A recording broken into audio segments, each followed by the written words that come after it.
Hi guys, welcome back to my YouTube channel. So in this video, I want to give my explanation and my opinion about case study 27.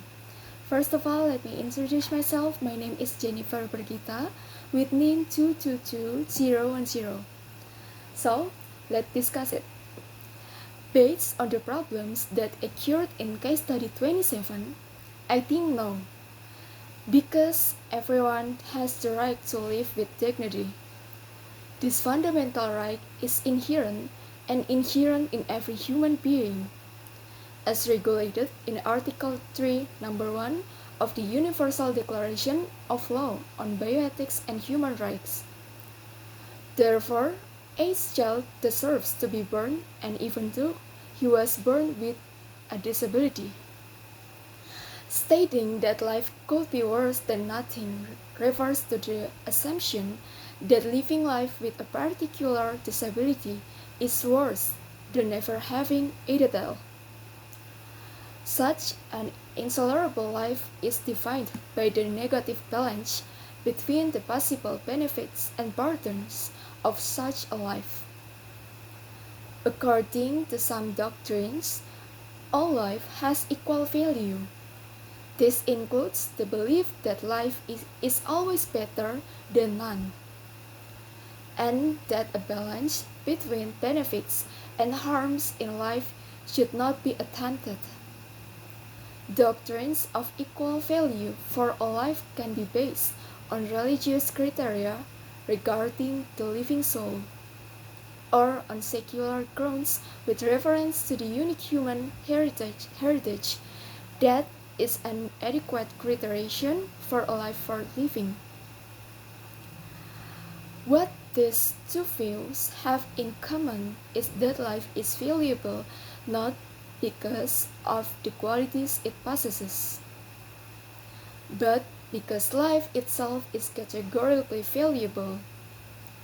So, even those who are incapable of mental life or appreciation for joy or comfort have a life worth living.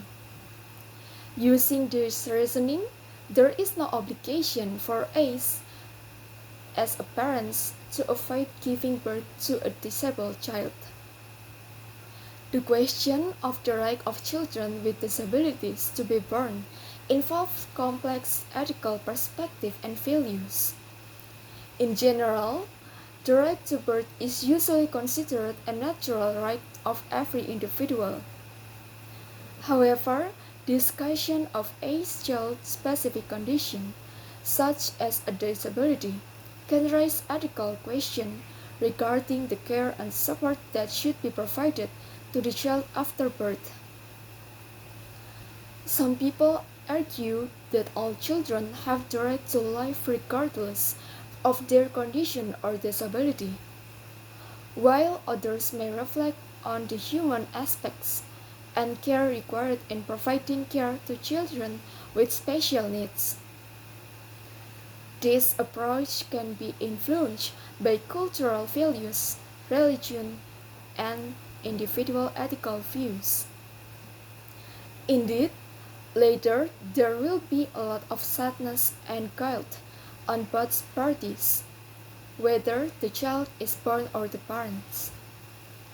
Therefore, in a situation like this, A, who will later become a parent with a child who has a disability, really needs good self-acceptance in his life in order to create happiness, which will have an impact on the way the parents care for and educate their child.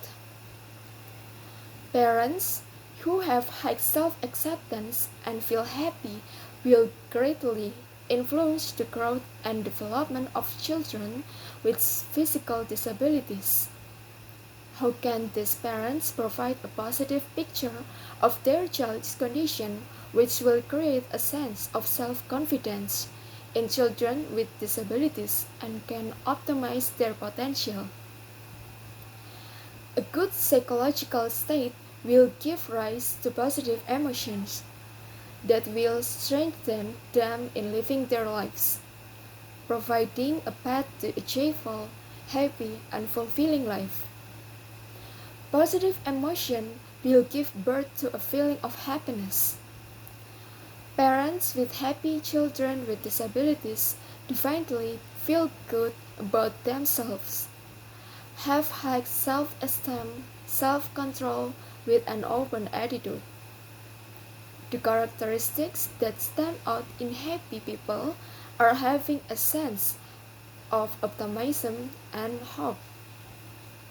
So, A will indeed need time in the process to be able to accept himself, but this will produce good results. That's all from me. Thank you.